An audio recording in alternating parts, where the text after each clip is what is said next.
On this day, October 22, 1998, Hurricane Mitch passes. Hurricane Mitch was one of the most powerful and deadly tropical cyclones seen in the modern era, having a maximum sustained wind speed of 290 kilometers per hour. Mitch passed through Central America from October 22 to November 5 in the 1998 Atlantic hurricane season.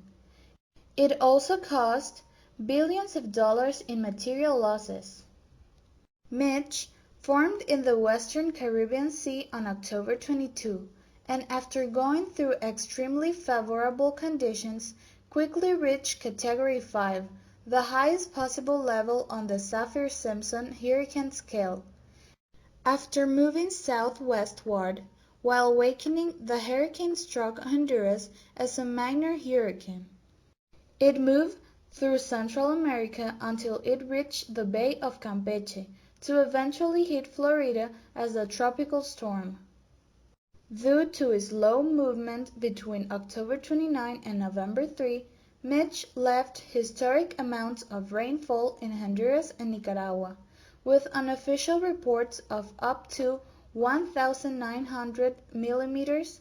The deaths caused by the catastrophic floods made it the second deadliest hurricane in the Atlantic, while nearly 11,000 people killed and around 8,000 still missing at the end of 1998. The floods caused extreme damage, estimated at $5 billion. Before hitting Honduras, Hurricane Mitch caused waves up to 5.7 meters high shortly before making landfall.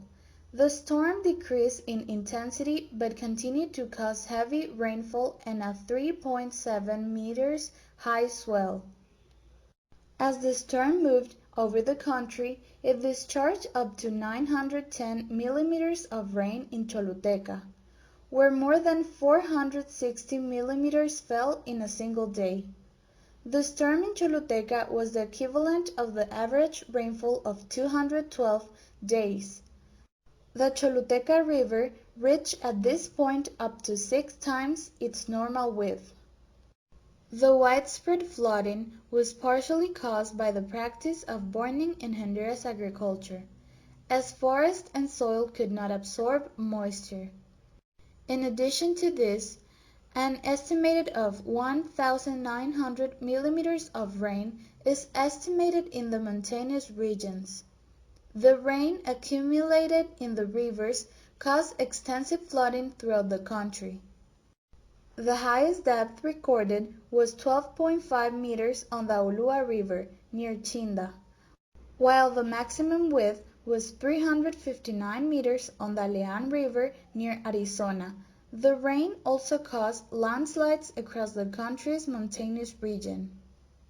Mitch caused such great and widespread damage that Honduran President Carlos Flores said 50 years of progress in the country had been destroyed. An estimated 70 to 80% of the country's transportation infrastructure was completely destroyed, including many bridges and alternate roads. The damage was so great that existing maps were rated as obsolete. An estimated of 25 small towns were reported as completely destroyed by the storm's flooding. Across the country, the storms destroyed 33,000 homes and damaged another 50,000. Added to this, it felled many trees, leaving mountain slopes vulnerable to further landslides. The rains caused by the hurricane resulted in severe losses in agriculture, affecting more than 29% of the arable area of Honduras. It is estimated that the floods destroyed at least 70% of the country's crops. Food crops were severely impacted, including the destruction of 58% of the corn crop, 24% of the sorghum crop, 14% of the rice crop, and 6% of the bean crop. Some of the most important export crops had similar losses, including 85% of bananas, 60% of sugarcane, 29% of melon cultivation, 28% of African palm, and 18% of coffee. There were also large losses of animals, including the death of 50,000 cattle and the loss of 60% of the poultry population. Shrimp production, which had become a major export product, faced almost complete destruction. Floods and landslides killed nearly 6,500 people and left several thousand people missing. Many of the unidentified victims were buried in mass graves, resulting in great uncertainty about the final death toll. About 20% of the country's population, possibly up to 1.5 million people, were left homeless. Heavy crop losses left many villages on the brink of starvation, while poor sanitation led to outbreaks of malaria, dengue, and cholera. The hurricane remained stuck for 3 days near the island of Guanaja. Strong winds destroyed a third of the island homes and left most of the population without power for months. The island's 2 fish packing plants were damaged and the 2 main resorts were closed.